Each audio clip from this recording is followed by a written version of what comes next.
पपीते के पत्तों में डेंगू का इलाज है। पपीते में 2 टाइप्स होती हैं। पपीते को कैसे ग्रो किया जाए। अस्सलाम वालेकुम जी, मैं हूं Mohammad Shan. Welcome to my channel Haidari nursery. पपीता एक ऐसा पौधा है जिसके बेशुमार फ़ायदे हैं। इसके पत्तों के भी फ़ायदे हैं, इसके अलावा इसके फल के भी बेशुमार फ़ायदे हैं। मुझे तो पहले इस बारे में इतना नॉलेज नहीं था, लेकिन जब से मैंने देखा है कि हमारे नर्सरी फार्म पर पत्तों के ज़्यादा कस्टमर्स आ रहे हैं लेकिन पौधों के कम आ रहे हैं, तो मैंने खुद से कुछ रिसर्च की तो पता चला कि इसके पत्तों में डेंगू का इलाज है। इसके अलावा लीवर के पेशेंट के लिए भी बेहतरीन होते हैं। इसके अलावा जिन लोगों को दाने फिंसियाँ वगैरह निकली होती हैं उनके लिए भी ये बेहतरीन चीज़ है। बताने का मकसद ये है कि इसके फ़वाइद बेशुमार हैं, तो ये इसका पौधा भी आपके गार्डन में लाजमी होना चाहिए। आप इसे ज़मीन में भी ग्रो कर सकते हैं और इसे पोट या बड़े ग्रो बैग में भी बआसानी ग्रो कर सकते हैं। और इसे ग्रो करना नहायत ही आसान काम है। बस चंद केयर टिप्स आपने फॉलो करनी है, वो भी मैं आपको आगे बताता हूँ। बहुत से लोग मैंने देखे हैं कि वो पपीते के पौधे को ग्रो करने में नाकाम रहते हैं, क्योंकि वो बहुत सारी ऐसी मिस्टेक्स करते हैं। सबसे पहली वो गलती ये करते हैं कि जब वो पपीते का पौधा नर्सरी फार्म से लाते हैं और ज़मीन में लगाते हैं, वो बाकी पौधों की तरह उनके साइडों से जगह बना देते हैं कि इसमें पानी खड़ा हो। आपने हरगिज़ नहीं करनी है। आपने बल्कि पपीते का साइड पे जगह नहीं बनानी है कि इसमें पानी खड़ा हो। आपने बल्कि इसके स्टैम्प के साथ मिट्टी लगा देनी है। पपीता ज़्यादातर इसी वजह से जलता है क्योंकि उसे पानी ज़्यादा लगता है और उसका स्टैम्प नाजुक होता है और वो गल जाता है। दूसरी बड़ी गलती, मोस्टली लोग पपीते के पौधे को जब लगाते हैं तो मौसम का ख्याल नहीं रखते।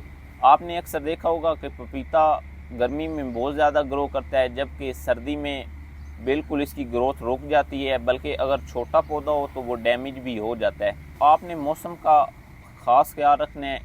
इसे लगाने का बेहतरीन मौसम मार्च अप्रैल है, क्योंकि अगर आप इन माह में लगाएंगे तो आप गर्मी में आपका पौधा चलेगा, सर्दी के आने से पहले पहले मैच्योर हो जाएगा, इस काबिल हो जाएगा कि वो सर्दी को बर्दाश्त कर सके।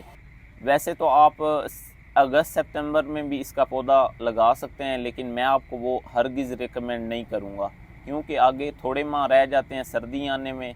जब तक आपका पौधा मैच्योर होने लगता है तब तक सर्दी आ जाती है और वो जल जाता है। आपको चाहिए कि आप इसे सर्दी में भी बचा के रखें, ऊपर कोई चीज़ शापर वगैरह दे दें। आप इसे एक सीज़न ही बचा लेंगे तो इंशाल्लाह आपका पौधा ग्रो कर जाएगा। इस पर सर्दी काफ़ी ज़्यादा इफ़ेक्ट करती है। अब मैं आपको बताता हूँ कि पपीते में कौन कौन सी टाइप्स होती हैं। दोस्तों, पपीते में 2 टाइप्स होती हैं। एक देसी पपीता होता है और एक रेड लेडी, जिसे हम हाइब्रिड पपीता कहते हैं। में फ़र्क क्या होता है? देसी पपीता जोड़ा लगाना पड़ता है, एक नर और एक मादा, तब ये फल उठाता है। जबकि हाइब्रिड जोन सा है रेड लेडी, अगर वो आप सिंगल भी लगाएंगे तो वो फल उठा जाएगा।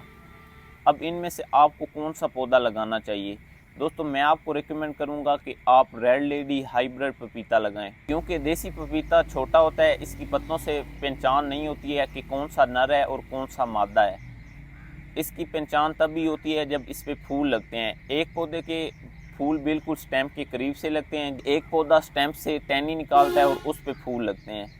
लेकिन याद रखें कि आप जिस भी नर्सरी फार्म से लें तो तसल्ली बख्श लें कि वो हाइब्रिड पपीता ही हो, क्योंकि मार्केट में बहुत सारे ऐसे नर्सरी वाले करते हैं कि वो देसी पपीता को हाइब्रिड बनाकर कस्टमर्स को दे देते हैं।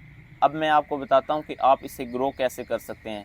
दोस्तों, पपीते के पौधे को ग्रो करना नहायत ही आसान तरीका है। आपने सबसे पहले पपीते का फल लेना है बाज़ार से। इसके बाद आपने छोटे छोटे इसमें ब्लैक सीड्स होते हैं वो ले लेना है। इस पर जेली टाइप मटीरियल लगा होता है, आपने उसे सही तरह वॉश कर लेना है। इसके बाद आपने 2 से 3 दिन इसे धूप पर रख देना है। इसके बाद आपने इसे शेडी एरिया में लगा देना है। सिर्फ भल वाली मिट्टी में लगाएंगे, इंशाल्लाह आप देखेंगे 10 से 15 दिन में आपका सीड जर्मिनेट होना शुरू हो जाएगा। इसके बीज लगाने का भी बेहतरीन मौसम मार्च अप्रैल है। इसके अलावा आप अगस्त सितंबर में भी लगा सकते हैं, लेकिन मैं आपको वो हरगिज़ रिकमेंड नहीं करूँगा। थी आज की हमारी वीडियो। अगर आपको वीडियो पसंद आई हो तो वीडियो को लाइक, चैनल को सब्सक्राइब करना ना भूलें। मिलते हैं अगली वीडियो में, तब तक अल्लाह हाफिज़।